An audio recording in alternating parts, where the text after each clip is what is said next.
अभिवादन स्वीकार कीजिए ब्रजेश मिश्रा का और आप देखना शुरू कर चुके हैं द डिबेट। बहनों भाइयों, 2 जुलाई को हाथरस में जो घटना हुई उसको पूरा प्रदेश ही नहीं, देश ही नहीं, बल्कि दुनिया भर में उस घटना को लेकर बड़ा कोहराम मचा। 121 लोग अब तक मारे जा चुके हैं, न जाने कितने लोग इसमें घायल हैं, कितने परिवार मिट गए, कितने लोग अनाथ हो गए, कितनी महिलाएं विधवा हो गईं और कितने बच्चों ने अपने बाप खो दिए और कितने पिताओं ने अपने बच्चों को खो दिया। अब जब इसकी SIT स्पेशल इन्वेस्टिगेटिव टीम की रिपोर्ट आई है, उस रिपोर्ट में बाबा कोई कसूरवार नहीं है, सिर्फ सेवादार कसूरवार हैं और छोटे मोटे अधिकारी। तो छोटे अफसरों का बलिदान हो गया, लेकिन राजकुमार बचा लिए गए हैं। ये क्यों बचाए गए हैं और बाबा भी बचाए गए? इसके पीछे के कारण क्या है? क्या ये रिपोर्ट राजनीति से प्रेरित है या फिर राजनीतिक दबाव में तैयार की गई SIT की रिपोर्ट? मायावती का यही आरोप है और वो लीडर हैं जो खुलकर बोल रही हैं और बीजेपी की सरकार जो खुलकर इस पर कार्रवाई नहीं कर रही। दोनों मसले हैं। आज चर्चा इसी विषय पे करेंगे। बहनों भाइयों, जैसा कि हम लोगों ने पहले भी इस मसले पर डिबेट की थी और ओपनली इस बात को डिबेट में सबने स्वीकारा था कि हाथरस के कांड पर राजनीतिक दबाव, वोट बैंक का प्रेशर इतना अधिक है कि सरकार उस पर न्यायपूर्ण कार्रवाई कर पाएगी, इसकी उम्मीद कम है।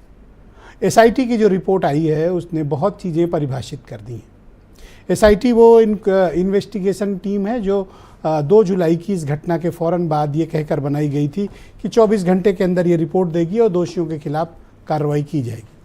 बहनों भाइयों, दोषियों के नाम पर कुछ सेवादारों को जेल भेज दिया गया और SDM, CO, थानेदार, दरोगा, लेखपाल स्तर के अफसरों को, अधिकारियों को और कर्मचारियों को सस्पेंड कर दिया गया। अब इसका जुडिशियल कमीशन बना है, 6-7 महीने साल भर में रिपोर्ट आती रहेगी और जुडिशियल कमीशन के पास कोई ऐसी पावर नहीं होती कि वो सिर्फ रिकमेंडेशंस दे सकते हैं, कोई कार्रवाई नहीं कर सकते। यानी इस मामले का पटाक्षेप अब समझिए। इसकी कोई क्रिमिनल इन्वेस्टिगेशन अब नहीं हो रही है, सामान्य इन्वेस्टिगेशन है और इस पूरे मामले में राजनीति इतनी अधिक छाई हुई है कि किसी के खिलाफ कोई कार्रवाई होगी, इसकी उम्मीद बहुत कम है। इस पूरे मामले में जो सर्वाधिक विवाद और आरोप की श्रेणी में रहे हैं वो हैं सूरजपाल उर्फ नारायण साकार उर्फ भोले बाबा। इनके खिलाफ किसी किस्म की कोई कार्रवाई और इनका नाम तक SIT ने अपनी रिपोर्ट में सम्मिलित नहीं किया। उनको सूरजपाल उर्फ नारायण साकार का नाम लिखने से SIT डर गई। गिरफ्तारी या कार्रवाई की बात, FIR में नाम की बात, ये सब तो बहुत पीछे की बात है। कार्रवाई करने से भी SIT और पुलिस हिचक गई। क्या कारण है? क्या बाबा बहुत प्रभावशाली हैं? बाबा प्रभावशाली नहीं है, लेकिन बाबा जिस कम्युनिटी से और जिस समाज से बिलोंग करते हैं वो बहुत प्रभावशाली है। और हाल ही में जो बीजेपी की पराजय हुई उसके बाद अब बीजेपी की शासन वाली उत्तर प्रदेश की सरकार को डर लगता है अगर उन्होंने उन पर हाथ डाला तो उसका बेहद उल्टा खामियाजा भी भुगतना पड़ सकता है। तो यहाँ मेरिट देखकर कोई न्याय नहीं होता है या अपराधी देखकर कार्रवाई नहीं होती, बल्कि उसकी जाति देखकर कार्रवाई होती है और ये प्रचलन उत्तर प्रदेश में शुरू से रहा है। तो जो लोग भी इस उम्मीद में बैठे थे कि बाबा के खिलाफ सख्त कार्रवाई होगी, तो सख्त कार्रवाई ये हुई है कि SIT ने बाबा का नाम तक नहीं लिया और कोई कार्रवाई नहीं हुई है। तो जो लोग ये उम्मीद कर रहे थे कि बाबा पर छापे पड़ेंगे, छापे नहीं पड़ रहे। बाबा की प्रॉपर सिक्योरिटी के लिए बड़े बड़े पुलिस अफसरों को तैनात किया गया ताकि उनको और सिक्योर रखा जाए। 121 लोग मर गए, लेकिन अब तक रिस्पॉन्सिबिलिटी फिक्स नहीं हुई। किसी बड़े सीनियर अफसर, जिनको हम कहते हैं राजकुमार, जो हुकूमत के राजकुमार हैं, IAS, IPS या और सीनियर अफसर, लखनऊ में बैठे आला हाकिम, इन पर कोई कार्रवाई नहीं होती। हो भी कैसे सकती है, क्योंकि यही तो रिकमेंड करते हैं किसके खिलाफ कार्रवाई होनी है और हुकूमत को ही फैसला करना होता है। तो कोई अपने खिलाफ रिपोर्ट देगा क्या? नहीं देगा। अपने सहकर्मियों के खिलाफ रिपोर्ट देगा क्या? नहीं देगा।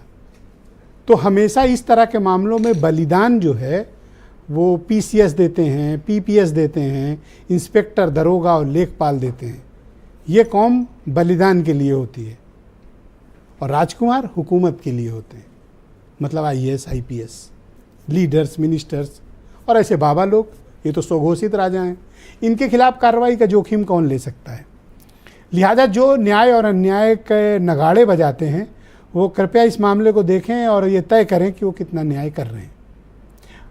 आज मसला इस बात का है कि एसआईटी की रिपोर्ट आने के बाद मायावती ने आज एक ओपन स्टेटमेंट लिखा ट्विटर पे, और उन्होंने लिखा कि ये एसआईटी की जांच रिपोर्ट घटना पर आधारित नहीं है, ये घटना की क्रिमिनल इन्वेस्टिगेशन नहीं है। मायावती लिखती हैं कि ये रिपोर्ट राजनीति से प्रेरित है एसआईटी की, और उन्होंने डिमांड की कि भोले बाबा के खिलाफ कार्रवाई की जानी चाहिए और पाखंड अंधविश्वास का इस देश प्रदेश में जगह नहीं। लेकिन भारतीय जनता पार्टी ने खामोशी अख्तियार कर ली है, कुछ भी नहीं बोल रही। एक्चुअली सूरजपाल उर्फ नारायण साकार उर्फ भोले बाबा दलित समाज से ताल्लुक़ रखते हैं और उनके ज़्यादातर फॉलोअर ओबीसी कम्युनिटी के हैं, शाक्य, सैनी, कुशवाहा, यादव और दलितों की जितनी भी कम्युनिटी है, जाटव, नॉन जाटव सभी। अब इतनी बड़ी कम्युनिटी के वो बाबा हैं, और जैसा कि मैंने पिछली कुछ डिबेट में आपको बताया कि इस प्रदेश में अपर कास्ट के बाबा अलग हैं, कारपोरेट सेक्टर के बाबा अलग हैं, तो दलितों और पिछड़ों के भी बाबा हैं। तो अब इन पर कार्रवाई का जोखिम कौन ले सकता है? लेकिन जब आप न्याय के जगह पर बैठे हो तो आपको न्याय करना चाहिए। इस मामले में न्याय होता नहीं दिख रहा, इसलिए प्रश्न चिन्ह उठ रहे हैं। मैं चाहता हूं कि आप कुछ इस मसले पर आए स्टेटमेंट सुन लें, फिर आज इस पर हम खुली चर्चा करते हैं कि आखिर सूरजपाल उर्फ नारायण साकार उर्फ भोले बाबा को बचाया क्यों जा रहा है, और पुलिस राजनीतिक रिपोर्ट कब से देने लगी। खैर शुरू से देती रही है, इस मामले में तो लोगों ने ताज़ा ताज़ा देखा, लेकिन इस मामले में अगर कोई बुरी तरह एक्सपोज हुआ है तो उत्तर प्रदेश की पुलिस हुई है। कुछ स्टेटमेंट सुनिए आप। बहन जी ट्वीट ही करती हैं और कहीं जाती नहीं है, और परिणाम उनके सामने आया है। कोई नहीं गया कि मिलने उनके दल का कोई व्यक्ति नहीं गया। 100 से लोगों की जानें गई हों, तमाम लोग चोटिल हुए हों, वहाँ हमें उनके प्रति हमारी संवेदना होनी चाहिए। और मेरा अपना मानना है कि राजनीति नहीं होनी चाहिए। सरकार इतनी बड़ी घटना के बाद जो गुस्सा था उसको कंट्रोल करने के लिए एक आनन फानन में छोटे अधिकारियों को सस्पेंड करके और बहुत सामान्य से लोगों को पकड़कर जेल में बंद करके अपनी पूरी कर्तव्यों से इतिश्री कर लेना चाह रही है। सरकार जो है वो जो एक्चुअल में दोषी उनको बचाना चाह रही है, तो मैं समझता हूँ कहीं ना कहीं निष्पक्ष जांच नहीं हुई है। इसको निष्पक्ष तरीके से इसकी जांच पुनः करा करके जो लोग दोषी उनके खिलाफ कठोर से कठोर कार्रवाई की जाए।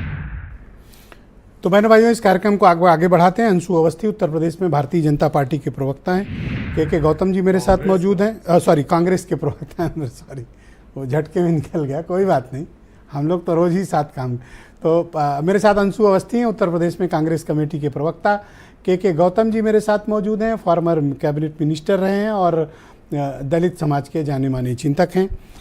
सुशील दुबे जी बहुत ही प्रतिष्ठित पत्रकार मेरे साथ इस मसले पर चर्चा के लिए मौजूद हैं। राजपाल कश्यप फॉर्मर एमएलसी हैं और समाजवादी पार्टी के सीनियर लीडर हैं। और एकेडी Dwivedi former DG Uttar Pradesh police के। और बीरेन सिंह जी हमारे स्टेट हेड। आप सभी का शुक्रिया और धन्यवाद मेरे साथ इस परिचर्चा का हिस्सा बनने के लिए।